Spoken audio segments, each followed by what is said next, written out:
Hello there, अस्सलाम वालेकुम। This is Samiya with another video, another lecture. तो आज के लेक्चर में हम पढ़ने जा रहे हैं एंडोसाइटोसिस और एक्सोसाइटोसिस। ये भी बेसिकली टू फिनोमिनाज हैं जिसके थ्रू हमारे पास जो मॉलिक्यूल्स हैं वो सेल के अंदर से बाहर या सेल के बाहर से अंदर जो है वो मूव कर सकते हैं।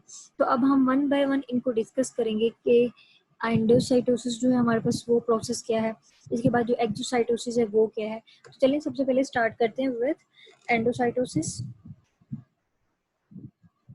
तो ये हमारे पास आ गया। वो कहते हैं it is a process of cellular injection of bulky material by infolding of cell membrane. इसमें हो क्या होता है, हमारे पास इंजेक्शन हो रही होती है बल्कि मटेरियल्स की। बल्कि मीन टू से कि जो हैवी वाले होते हैं या बड़े मटेरियल्स होते हैं उनको क्या कर रही होती है सेल मेम्ब्रेन, फोल्डिंग्स बना के अपने अंदर ले जाती है, उनको इंजेस्ट कर लेती है। There are two forms of endocytosis.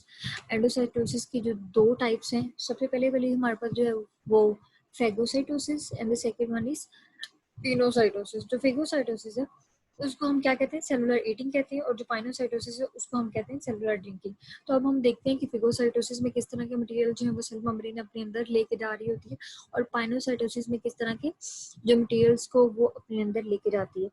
तो अगर हम फेगोसाइटोसिस की बात करें, in phagocytosis cell takes in solid material जाएगा। ठीक है, सेल अपने अंदर सॉलिड मटेरियल को, सेल मेम्ब्रेन अपने अंदर सॉलिड मटेरियल को जो है वो इंजेस्ट कर लेती है, अपने अंदर ले जाती है, अपने अंदर दाखिल कर लेती है। इसके बाद हमारे पास पाइनोसाइटोसिस आ जाता है।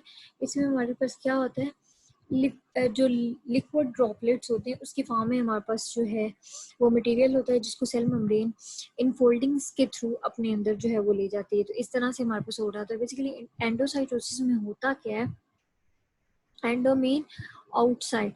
तो एंडोसाइटोसिस में होता क्या है कि जो सेल मेम्ब्रेन के बाहर हमारे पास मटेरियल्स पड़े होते हैं उन्हें सेल मेम्ब्रेन इनफोल्डिंग बना के अपने अंदर ले जाती है। इन मीन अंदर की तरफ, फोल्डिंग्स मीन फोल्डिंग्स, अंदर की तरफ फोल्डिंग्स बना लेती है। अंदर की तरफ वो क्या झुकना शुरू हो जाती है, और फिर आहिस्ता आहिस्ता वो क्या करती है, एक पूरा उन मटेरियल्स के गिर्द एक सर्कल बना लेती है, एक मेम्ब्रेन बना लेती है, उन्होंने सेल के अंदर ले जाती है। तो इस तरह से एंडोसाइटोसिस के प्रोसेस के दौरान जो हमारे पास मटेरियल सेल के बाहर से अंदर मूव कर रहा होता है। आगे हमारे पास एंडोसाइटोसिस के दो टाइप्स होती हैं।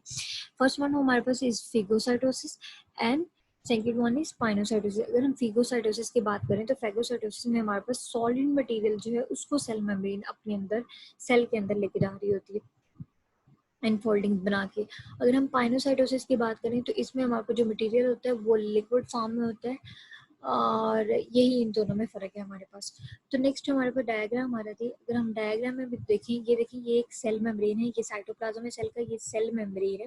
अब सेल मेम्ब्रेन अंदर की तरफ पिचक गई, इनफोल्डिंग बना दी उसने। ठीक है, ये हमारे पास मटेरियल है बाहर से जो आ रहा है। एंडोमीन बाहर वाली साइड पे ये मटेरियल पड़ा हुआ है, तो ये बाहर वाली साइड पे ये पड़ा हुआ है। तो अभी अंदर की तरफ जो है इनफोल्डिंग बना रही है, फिर आहिस्ता आहिस्ता क्या होता जाता है, जब सारे मटेरियल अंदर, तो ये बंद होना शुरू हो जाती है ऊपर से। तो अल्टीमेटली ये क्या करेगा, इस तरह से हमारे पास एक वेसिकल बन जाती है जिसके अंदर हमारे पास वो और मटेरियल होता है जो सेल मेम्ब्रेन बाहर से अपने अंदर लेके उसको अंदर सेल के लेके आती है। तो इस तरह से ये प्रोसेस हो रहा होता है। आगे अगर हम इसके टाइप्स देखें तो ये यहाँ पे 3 टाइप्स मेंशन है, लेकिन अगर हम 9th क्लास की बात करें तो उसमें बेसिकली 2 टाइप्स ही मेंशन है। तो आप लोगों ने 2 टाइप्स को ही अपने माइंड में रखना है। तो पहले वाली हमारे पास फिगोसाइटोसिस, ये एक सॉलिड मटेरियल है, ये हमारे पास प्लाज्मा मेम्ब्रेन है। उसमें ये आगे क्या, उसने अब प्लाज्मा मेम्ब्रेन ने पहले अपनी इनफोल्डिंग बनाई, फिर ये अंदर आया, फिर वो क्या, उसने फूड वैक्यूल बना दी। ये एक वैक्यूल है हमारे पास, ठीक है, और ये अंदर क्या हमारे पास पड़ा हुआ है, सॉलिड पार्टिकल पड़ा हुआ है। इस तरह अगर हम पाइनोसाइटोसिस की बात करें तो ये एक्स्ट्रा सेलुलर फूड है, उसमें ये जो है लिक्विड इसके अंदर आया, ये इनफोल्डिंग बनी सेल मेम्ब्रेन की, इसके बाद ये हमारे पास वेसिकल जिसके अंदर हमारे पास लिक्विड मौजूद है। तो इस तरह से ये प्रोसेस हो रहा होता है एंडोसाइटोसिस में। तो नेक्स्ट जो हमारे पास है वो है एक्सोसाइटोसिस। एक्सो मीन्स एक्सोसाइटोसिस में हमने पढ़ना होता है कि जो मटेरियल है वो सेल के अंदर से कैसे बाहर मूव कर रहा होता है। एक्सो मीन बाहर की तरफ वो कैसे मतलब कि मूव करेगा। This process through with the bulky material is exported. Cell के अंदर से जो बल्की मटेरियल्स हैं उनको बाहर निकाला जाता है इस प्रोसेस के through. This process add new membrane which replace the part of cell membrane lost during the endocytosis.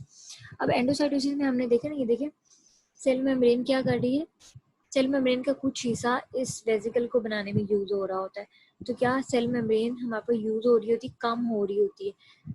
तो एक्सोसाइटोसिस में वही सेल मेम्ब्रेन दोबारा से हमारे पास जो है वो बनती है। तो इसमें ये हो रहा होता है।